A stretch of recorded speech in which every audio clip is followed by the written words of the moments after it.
Welcome back to our final segment on Chamber Exchange, a TV show. I want to thank our sponsors who helped make the show happen. That's St. Vincent Hospital and Bank Hometown.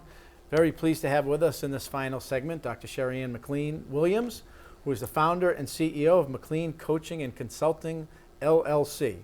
Sheri, welcome. Thank you so much for having me, So Chen. first, thank you for being here and for being such an active member and participant in the Chamber and our programs, and get involved, volunteer in a lot of different ways. So I want to thank you for that. Thank you. But your company was founded in 2021, and if someone is not familiar with what coaching and consulting is, I'd like you to kind of talk about that. And increasingly, companies of all different sizes recognize that ongoing professional development is important, and that can be with individual employees or working with employees as a group. And those are areas that you're involved with, and maybe you can kind of talk in some detail about that and what led you there and some of the different certifications, trainings you've had yourself. Yeah, absolutely. So I like to think of coaching or training as a space where you can go beyond your limits, right? A lot of times we see different opportunities and we're like, we're not sure if we can do it,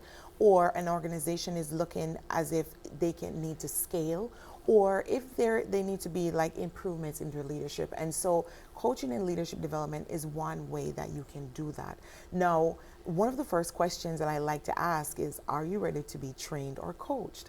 Because if it's like you're not in the position and you're not ready to do so, it's going to be a tug and war situation. It's going to be one side, and it's going to really, cause that relationship to be a struggle, right? And so I love coaching. I love leadership development because you'll have some employees, you have some team members, I don't know if this is for me. And then they go through the training and then it's like, boom.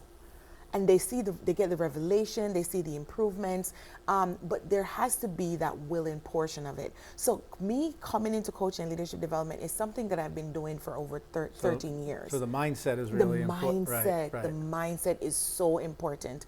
And so this is something that I've been doing for 13 years, but more so from an entrepreneurial standpoint, the last almost 4 years. And so I've had to get my certification, and I've gotten my training and coaching too, so that I'm better equipped to serve the clients and the teams that I work with. So I'm certified through Maxwell Leadership as an executive coach, trainer. So you've been involved in this for 13 years. Yes. With your own company. Yes. And I think you talked about it. If you're a company, right, you want to, this is a mutual benefit. Yes. But coaching, if you're an owner of a company or a manager, or even an individual, that there's personal and professional benefits from thinking about, are you doing things and approaching things the right way? Maybe there are, but we all have areas we can improve. Exactly. So this is why for a company or manager, making this investment shows an employee that you're thinking about them, their potential, unlocking it, and if they become a better person, better employee, that's hopefully leads to better results, more profitability for the company. Yes. So it's kind of a twofer. Yes, absolutely, it's a twofer. And really owning on that mindset. Now, I had a conversation with two different organizations, same field. One, they have about 3 employees. They just employed a new person. The other one, they have about 14. Now, the one with 14, they're like, we don't need leadership development. The one with two, now 3, they're like, listen, we want to have you back.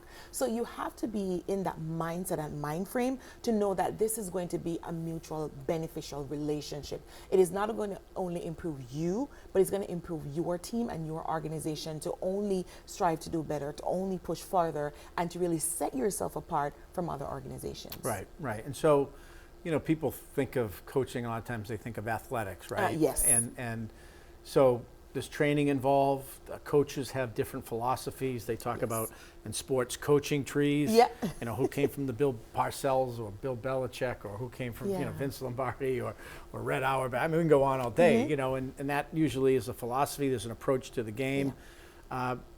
Same thing here. So you training approaches. Maybe you could talk about kind of some of the certifications, and you mentioned mention that. Yeah. Yes. So, you know, as a coach, right? I go through the process, right? Certified. She said Maxwell. Yes, Maxwell, John Maxwell, John the phenomenal leadership guru, John Maxwell. So you're from that leadership tree. From that tree, Tim. Yes. And so, you know, I've been certified as an executive coach, trainer, and speaker, and so we have a plethora of resources that we get access to. We're on calls every day.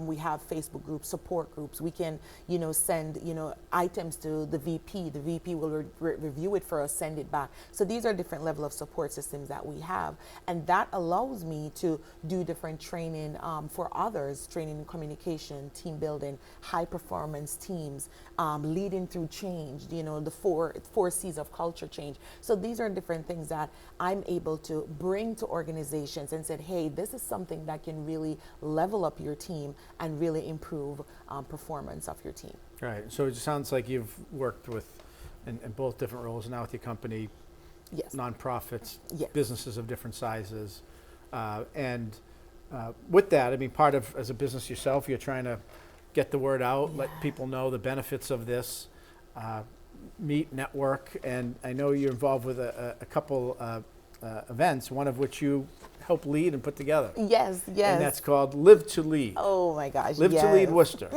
So that is well in advance. You've booked the date, Friday, October 3rd, 8 a.m. at the Hogan Center. Maybe you can kind of talk about this, and I think you started it a couple of years ago. Yeah, so this is year 3, and through Maxwell Leadership, we as coaches, trainers, and speakers, we have the ability to use content to host our own conference. Now, you know, me hosting a conference is mind-blowing because I love going to conferences. I remember I would take money out of my own pocket. I wasn't waiting for an organization to pay for it for me to go to experience it because I love to grow. I love to learn more. And so when this opportunity came and I was able to host this conference, I was like, I don't know what I'm doing. But I took it on because, again, we have the support. We have a PAC committee, which I'm on as well, that we help to lead other coaches to bring their conference to life. And so that was what I was able to do in 2023. And now here we are in 2025. And I am just beyond excited. The theme for this year is our leadership legacy. So is it just for coaches in the space or just kind of business leader? So who can attend? Or? Anyone can attend. Okay. Business leader, emerging leader. We always have the students from Worcester Public School that come and they get to attend as well and experience it. And I remember the first year I did it and one of the students came up to me and said, thank you. If I didn't attend something like this, I don't even know how I would grow in this area. And I was like, okay, I need to keep doing this because these are the platforms and the spaces that I want to create for people from all over, regardless of where you're from, regardless of the work that you do. Know that this is a resource that you can use to level up your leadership and grow in your overall development. And so it's an opportunity for maybe a business owner or somebody who, you know, want kind of come and learn. I mean, but this isn't a one-shot deal. You don't go to one of these things and just, this is hopefully opening the door, Yes. giving you a framework, and then, you know, there are opportunities to continue to work, or you can learn about how this I might bring this to my company. Yes. And on an ongoing basis. So, yeah, and so the theme this year is our leadership legacy. You've got some speakers. Yes. So we have Jeff Siegel, we have Diane Langford James, and we also have Dr. Deborah Jackson. Who's a dean at the Yes, WPI yes. Business School, right? So really great lineup of speakers. We do have virtual speakers, including John Maxwell as well. So it's going to be an incredible, impactful day that you don't want to miss. Right. And you put this conference together, and with that, you've put together a leadership award. Yes. So my David, parents. Sonia. Yes. Oh my gosh. May their soul rest in peace. They were very instrumental in our community that I grew up in Jamaica, Keston, Jamaica, just showing up, leading, just giving selflessly. And so I wanted to honor them and, you know, give back to the Worcester community. And so last year we had the first awardee, which was Ron Waddell. He got the David Sonia Community Yeah, Leader does Award, great and work some in the lucky community. person. Oh my gosh, he's Yeah. amazing. So we just got a few less than a minute left. That's Friday, October 3rd at Yes. 8 a.m. at the Hogan Center. And we'll give where people can sign up. And then you talked about Worcester Public Schools and the youth. Yes. You've also got a Youth Fusion Conference, which will be Saturday, October 18th at 11 a.m. at 33 Waldo Street, which actually office building with some event space. Yes. And that's, you've got some chamber members Jade Mark from Sneaker Sapphire. That's going to be kind of targeted towards the young people. The young people, 9 to 19, you come in, we're going to have a youth speaker series where they're going to share stage time. We'll be coaching them through it, and we have a great, impactful day for them. And that is so important because our kids don't get enough of these Yes. foundational skills. Yep, Yeah. yep, So absolutely. to learn about both of these great events and how to, if the business organization wants to engage Yes. or talk about, you know, how your services might help, then go to McLean, MCLEAN, coaching and consulting, Yes. all one word. All one word. McLeancoachingandconsulting.com. Yes, yes. Good. And all the information is there, and all the contact information Great. is there as well. Sheri, great to have you back, Thank you. and good to see you. Good to see you too, Tim.